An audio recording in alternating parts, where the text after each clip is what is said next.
So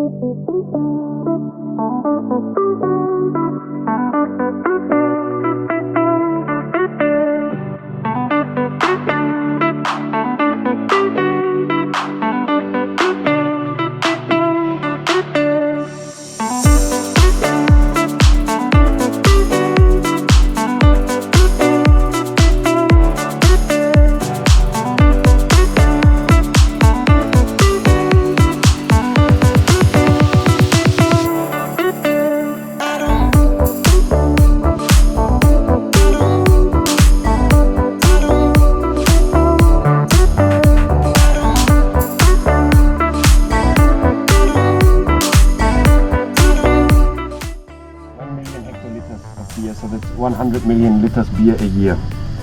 That's how much we sell.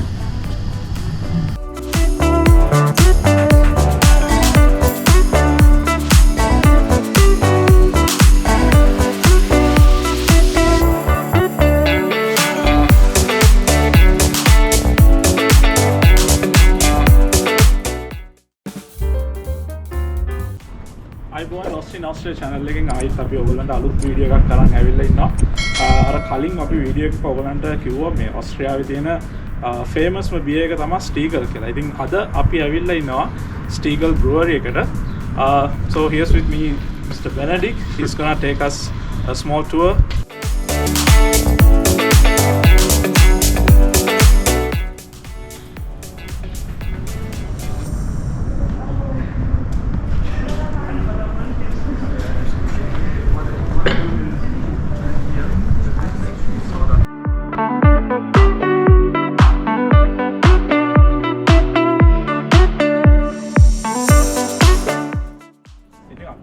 Stiegl brewery ඇතුළට ඇවිල්ලා ඉන්නේ. මේකේ කොටස් කීපයක්ම තියෙනවා. එකක් මියුසියම් එක, අනික් එක තමයි රෙස්ටොරන්ට් එක, අනික් එක තමයි මේකේ ප්‍රොඩක්ෂන් එක වෙන්නේ කොහොමද කියලා බලන්න පුළුවන්. ඉතින් දැන් අපි යන්නේ මේකේ තියෙන මියුසියම් එකට. ඉතින් මියුසියම් එකට ඇතුළු වෙන්න අපිට මාස්ක් එකක් දාන්න වෙනවා. ඉතින් අපි ගිහිල්ලා බලමු මියුසියම් එක මොනවද අපිට මේකේ තියෙන හිස්ටරි එක ගැන මේ තව දැනගන්න පුළුවන් කියලා.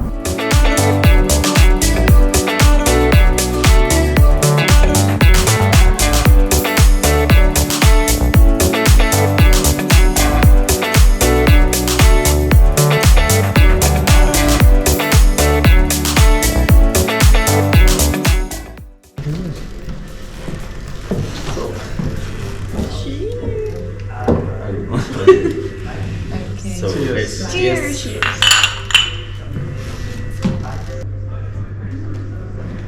So we are here in the museum inside the Stiegl brewery.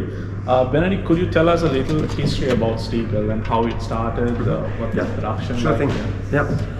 Yeah, the history of the Stiegl brewery actually already starts in the year of 1492.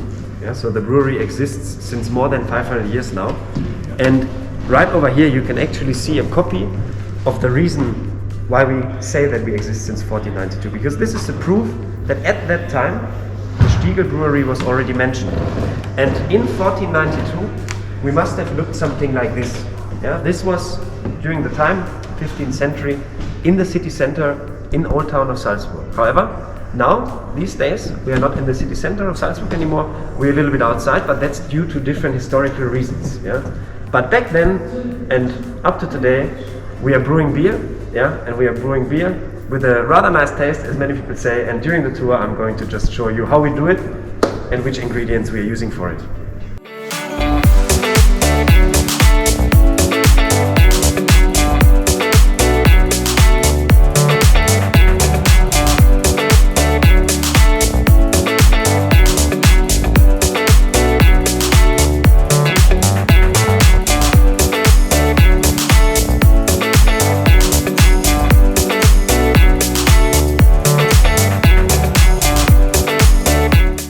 As you can see, like it is a symmetrical building, but then all of a sudden you have a building here cutting off the entrance sort of thing. Yeah, and this is because this was the cooling house, which was then built in 1870, and then with the ongoing modernization of brewing technologies, there was a new brew house built, and that was at here in 1896.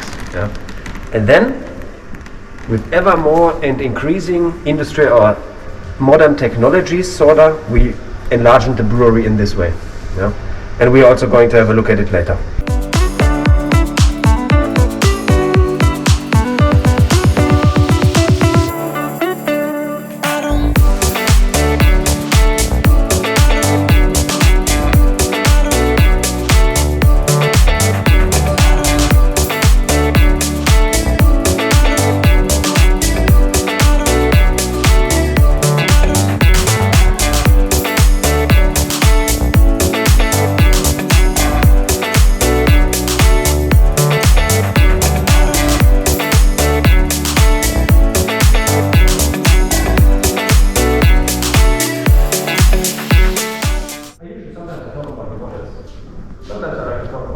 bottles. The oldest one is at the top left. It's from 1980.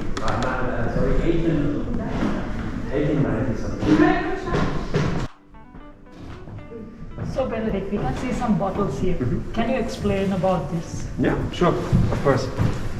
You can imagine that during the time the bottle that was used for the Stiegl beers changed a lot. Yeah, and the oldest bottle that we have here is most likely the one on the top left. And you can imagine that it's a bottle from probably around the end of the 19th century. Yeah, so it is a rather old bottle. And then you can see how the bottle developed through the years. You see that they were using different colors, different styles. And a very classical, a typical bottle that everybody knows these days is the one at the bottom right. And this is the usual bottle that we are using these days to fill the Stiegl beer.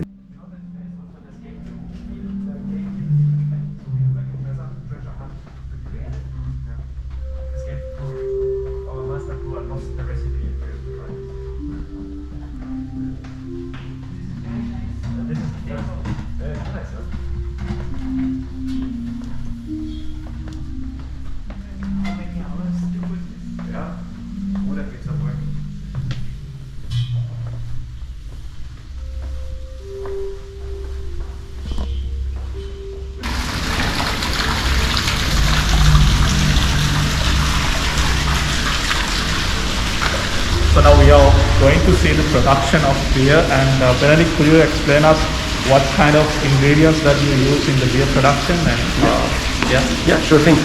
So when it comes to beer, the most important ingredients that we are using from a quantitative aspect is the water. Yeah, because you can say that beer is roughly made by roughly consists by 92%, at least above 90% of water. Yeah, and therefore the quality of the water is super important.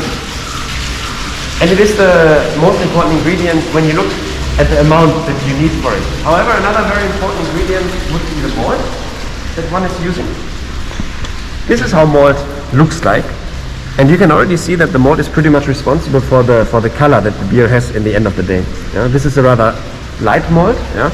But then you can also go and change the malt that you're using, go a bit further, towards the darker side of life. And at the end of the day, you eventually get something that you would call a roasted malt. Yeah, it's really dark. It's more used for the dark beer types, something like stout or porter. Yeah. Malt is also a very important ingredient, like in regards to the flavor of the beer. Yeah, but you also need a fair bit of it. And we at the Stiegl Brewery, we are still delivered by train. Yeah, when it comes to malt. So the train is still often coming to our brewery, delivering us with the malt that we need. And another super important ingredient, and the last ingredient that you need when you're pretty much talking about common beers, are the hops. This is how hops looks like. At least this is how the plant looks like. However, you don't just take it and chuck it into the brewing process. At the Stiegl Brewery, we are using these so-called hops pellets that I wouldn't recommend you to try, because you can't smell it in the video, but you can smell it standing next to me. Yeah, it's very strong. It's very intense. That's exactly right. Yeah. And this is the three main ingredients that we are using when it comes to brewing. So Benedict, this is the place where all the production happens, so it looks kind of strange to me. What? Could you tell me what is it? Yeah, sure I can. At least you already figured out that this is somehow the place where we are brewing beer. Yeah, so this is what you call the so-called brew house. However, this is only the brew house of our house brewery. Yeah, so there's some typical beers that many people know of the Stiegl Brewery. Sort of the most famous one would be the Gold Brew, our classical Austrian March beer. Yeah. But then there's also some creative beers, yeah? And these beers are brewed down here. It would be, for instance, the Christkindl. It's a rather German or Austrian word, yeah? Which was the house beer available in November and December. And these house beer are always available for 2 months. Yeah? And the Christkindl was a honey amber ale. Yeah? So it's sort of like a creative beer style also offered by us for a certain amount of time. And it changes every 2 months. So currently it would be the Milchstraße, the Milky Way. Yeah? This is the house beer at the moment, and this would be a milk stout. So this is the place where we sort of not only brew the beers that we sell on rather large quantities, but this is the place where we also do our creative brewing. So the brew house of the creative brewery, you could say.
tell us about it, or maybe is it possible to go inside?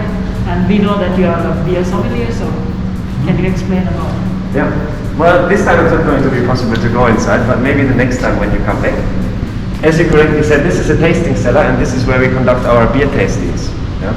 So it would be possible if you come back for the next time that you go in there with a sommelier, yeah? And then you take your time. We have a couple of different beers, yeah, but it won't be this time.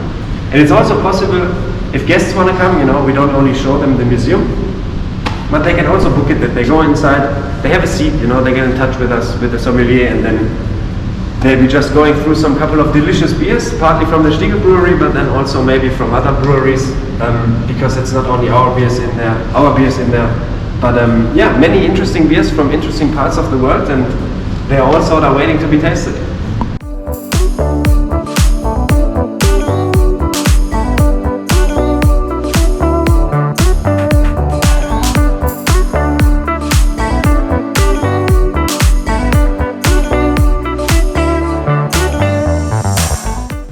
So, looking at that board, it actually tells you something about the brewing process in German, so good for you guys that I'm around.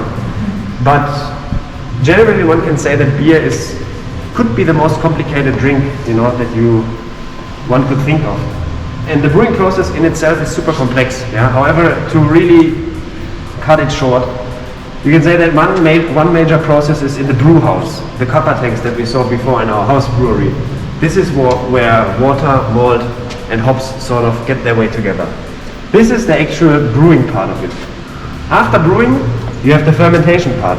And in the fermentation part, you add yeast. Yeast is able to produce or to sort of consume sugar, and split it into alcohol and into carbon dioxide. And then after fermentation, you have to store beer as you have to also store other alcoholic beverages. Yeah? And since Stiegl is part of the Slow Brewing Association, we store our beers roughly around 3 weeks. Yeah? Depending on which beer style you are brewing, you then either filter it, like for instance with the Hell or with the typical Austrian March beer, it's filtered. But then also the Stiegl-Beer would be an unfiltered one, where you skip this process. Generally, brewing, fermenting, storing, filter or not, and then it's your turn to drink it, right?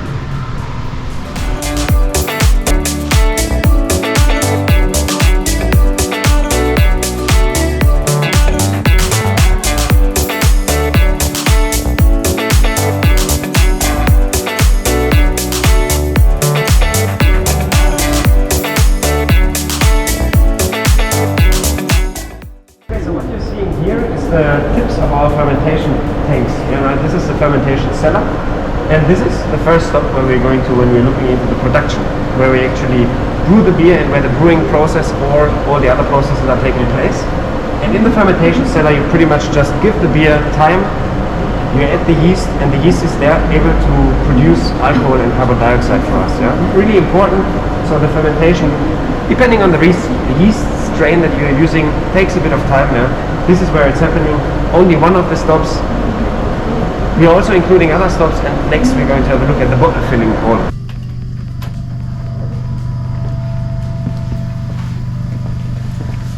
Alright, so here, right now we are in the bottle filling hall, yeah? You see that we also take you into the place where we're actually filling all of these bottles. And many bottles used in Austria are still on a refund system, which is really good. Yeah? Therefore, we obviously, when they come back, have to clean them, and that's what we start sort of with. Then afterwards, the bottles are checked if they're really clean before we can then fill them and label them again. Yeah. So whenever you see a Stiegl bottle in the future, is it going to be in Austria or in any other country where Stiegl is also exporting their beers to, you can say that you've also been where the bottle has been, because this is the place where it is all happening. In the front, you have one machine filling roughly 60,000 bottles an hour, and then in the back you have another machine that is able to fill roughly 30,000 bottles an hour. Yeah? This is where the magic takes place.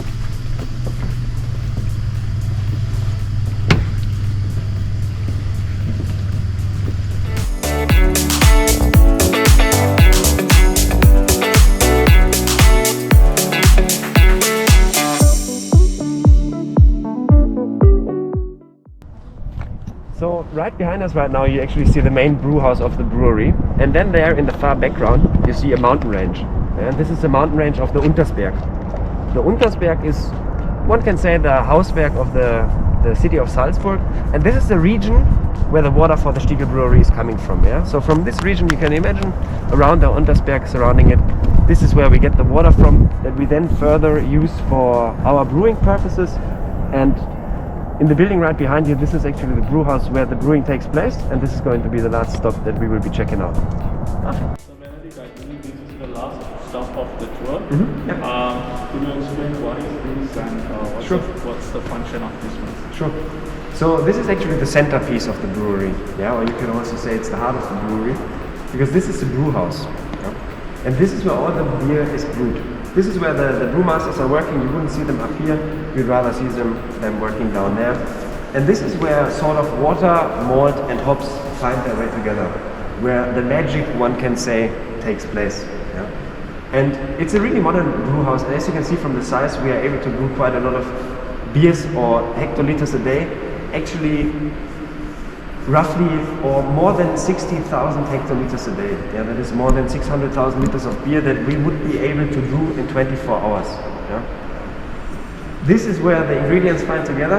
This is where our tour together ends, but this is somehow where the tour of the beer at the brewery starts. Yeah?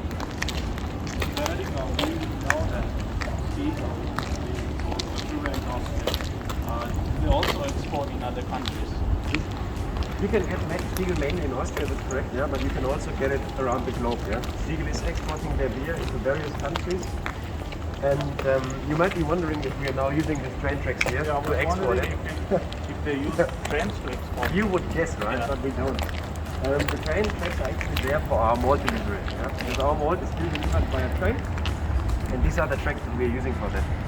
But also, sometimes when you come to the brewery, or when you're in the area of the brewery, you might not only see a train coming on our property, but you might also see horses leaving the property. I think I've seen one of them.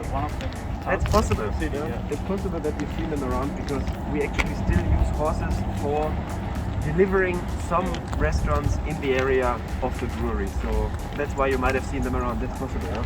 Like my own way. Like an old traditional way. Exactly. That's it.